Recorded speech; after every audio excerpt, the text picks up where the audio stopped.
Isso é uma bomba aqui nos Estados Unidos que acabou de sair e pouquíssimas pessoas estão falando, né?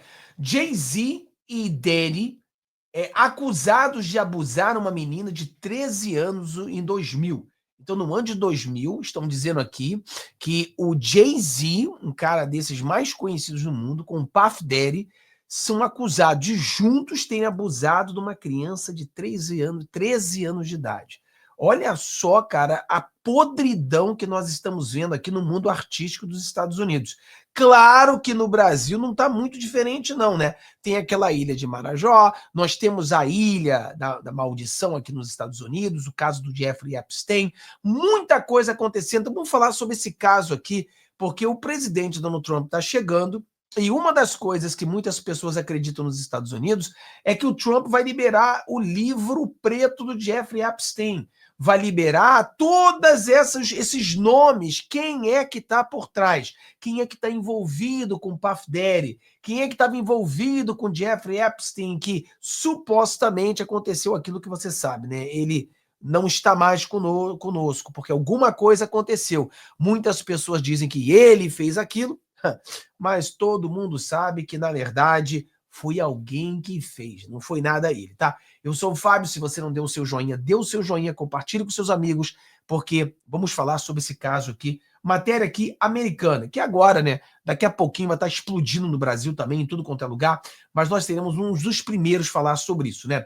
Ó, Jay-Z é acusado em uma ação civil de abusar uma menina de 13 anos em 2000, junto com o Diddy Combs, ou seja, o Puff Daddy. Jay-Z respondeu com uma longa declaração chamando as alegações de idiotas. O acusador é anônimo. Jay-Z, o rapper e empresário famoso, cujo nome verdadeiro é Sean Carter, foi acusado em um processo no domingo de violar, né, de abusar uma garota de 13 anos em 2000, supostamente junto com Puff Daddy. Acusador anônimo, identificado apenas como J. Doe, esse Jane Doe é um nome que dá para as pessoas que são anônimas, tá? Disse que a agressão aconteceu depois que ela foi levada para uma festa por MTV Video Music Awards. O processo federal foi originalmente aberto em outubro, no Distrito Sul de Nova York, listando Combs como réu, e foi reaberto no domingo para incluir o Jay-Z. O advogado Tony Buzbee, do Texas, que entrou com a ação, não comentou. Carter chamou a alegação de idiota em uma longa declaração na noite de domingo e alegou que Buzbee estava envolvido em comportamento não profissional. Essas alegações são tão hediondas por natureza que imploro que você registre uma queixa criminal, não civil. Quem quer que cometa tal crime contra um menor deveria ser preso. Você não concorda? Carter disse em uma declaração à NBC News. Essas supostas vítimas mereceriam justiça real, se fosse o caso. Pessoal, aqui ele tinha uma coisa interessante, né? Ele fala o seguinte. Aqui ele fala o seguinte, por exemplo, o advogado da vítima, da suposta vítima, a gente não sabe, né? São acusações. Ele está dizendo o seguinte: se isso aqui fosse verdade, então ele deveria abrir um caso criminal e não um caso civil, porque uma pessoa dessa tem que ser presa. Só que eu e você sabemos que um caso que aconteceu em 2000, ou seja, 25 anos atrás quase, vai ser quase impossível de você provar isso numa corte criminal, né? Porque você não vai ter provas. Não vai ter provas, não vai ter provas de DNH, não vai ter provas nenhuma. Como que você vai criminalizar uma pessoa sobre o abuso há 25 anos, que aconteceu 25 anos atrás? Então é impossível. Então, no meu pensamento aqui, é claro que ele falou isso aí, não estou dizendo que ele fez ou ele não fez. O que nós temos que entender é o seguinte, que a defesa dele dizendo que, se fosse verdade, seria um caso criminal. Isso não faz sentido nenhum, porque todos nós sabemos que uma mulher que passa por certas coisas assim, depois de 25 anos, ela não terá como provar, vai ser a palavra dela contra a palavra dele.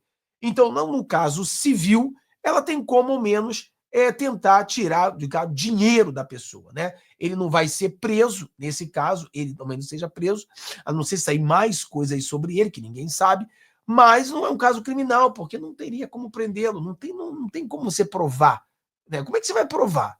Né? Normalmente, quando a pessoa acontece esse tipo de coisa, a menina tem que ir para o hospital para que venha a ser colhida provas, etc. e tal. Mas tem que falar com cuidado para a gente não falar umas coisas que a gente não pode falar aqui, tá, pessoal? Então a gente tem que falar com cuidado. Mas essa é a realidade, tá? Então isso aqui é uma matéria. Um porta-voz do gabinete procurador dos Estados Unidos para o Distrito Sul de Nova York se recusou a comentar se o gabinete está investigando o caso quando foi exibida a reportagem na CNBC News sobre o processo. Busby entrou com vários processos nos últimos meses, todos ocultaram o nome de seus reclamantes, acusando Combs de agressão e por violação. Este é o primeiro processo em que ele nomeou outro réu de alto perfil. Olha, pessoal, vai ter muito nome saindo, hein? Em uma declaração, os representantes legais de Combs chamaram o processo de manobras publicitárias descaradas, projetadas para extrair pagamentos de celebridades que temem que mentiras sejam espalhadas sobre elas, assim como mentiras foram espalhadas sobre o senhor Combs.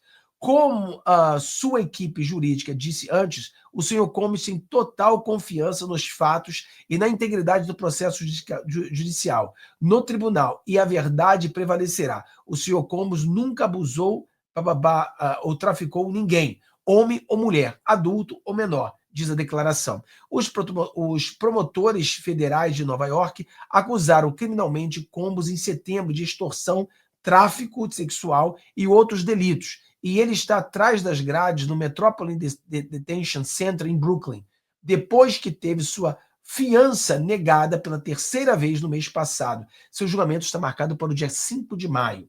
Os promotores disseram em uma audiência judicial no mês passado que estão em um processo de potencialmente apresentar mais acusações contra Combs em uma acusação substitutiva.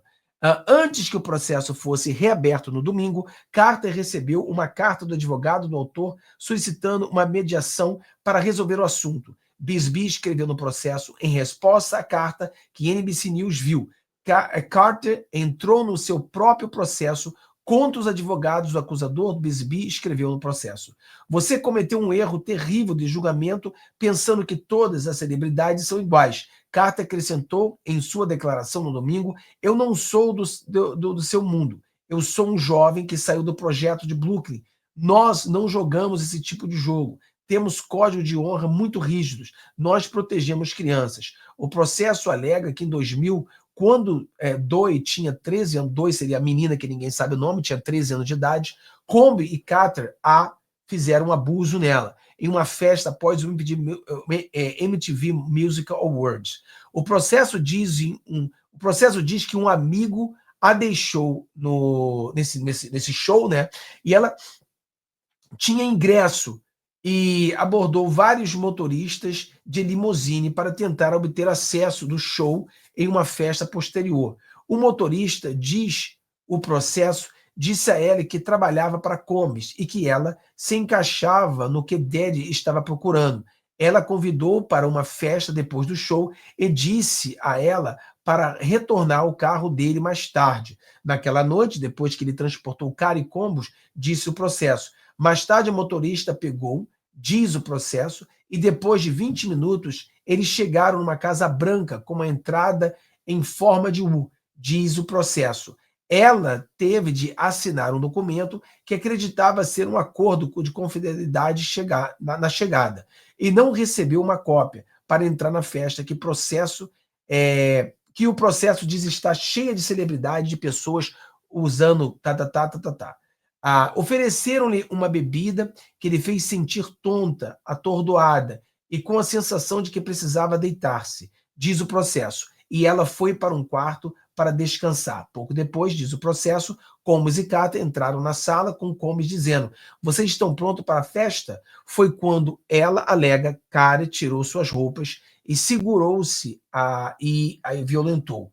Combs e uma celebridade feminina não identificada assistiam. Ele diz que Combs também abusou dela, enquanto Caio e a mulher observavam. O processo diz que ela conseguiu resistir à força que ela fazia, esse tipo de coisa, que eu não vou poder falar aqui, e bater no pescoço que ele parou. Após a suposta agressão, diz o processo, ela pegou suas roupas e foi embora. Ela foi até um posto de gasolina, onde ligou para o pai. A acusadora está buscando danos não especificados. O processo é aberto sob o ato de proteção das vítimas de violência motivada por gênero de Nova York. Minha única tristeza é pela minha família, disse Cara na declaração. Minha esposa e eu teremos que sentar com nossos filhos, um dos quais está na idade em que seus amigos certamente verão na imprensa e farão perguntas sobre a natureza dessas alegações e explicarão a crueldade e a ganância das pessoas. Lamento mais uma perda de inocência. Somente sua rede de teóricos de conspiração físicos falsos acredita nas alegações idiotas que você faz contra mim. Se não fosse pela seriedade do torno de danos das crianças, seriam risíveis, acrescentou Carter. Quer dizer, cara, aquela coisa, pessoal, tem muita coisa acontecendo por trás, temos que ver aí as investigações, temos que pesquisar. Cara, esse negócio, esse mundo é muito podre, pessoal. É um mundo muito podre, tem muita gente gigante. E eu não posso, né, falar nem a metade do que eu gostaria de falar para vocês. Essas coisas a gente fala lá na trincheira. Na trincheira, a gente fala mais abertamente sobre isso, né, mas é muito perigoso. Então tá bom, Deus abençoe a todos vocês. Lembrando, se você gostar de assistir uma live, todos os dias nós temos uma live lá no nosso outro canal. No canal, esse aqui, tá vendo aqui, ó? No canal Fábio Tom. Se você ver, o meu nome é Fábio Tom. Tem um canal chamado Fábio Tom que você não está inscrito. Inscreva-se no canal Fábio Tom e você vai ter o acesso a uma live às 15 horas todos os dias, tá bom? Tchau, tchau. Vejo você lá às 15 horas.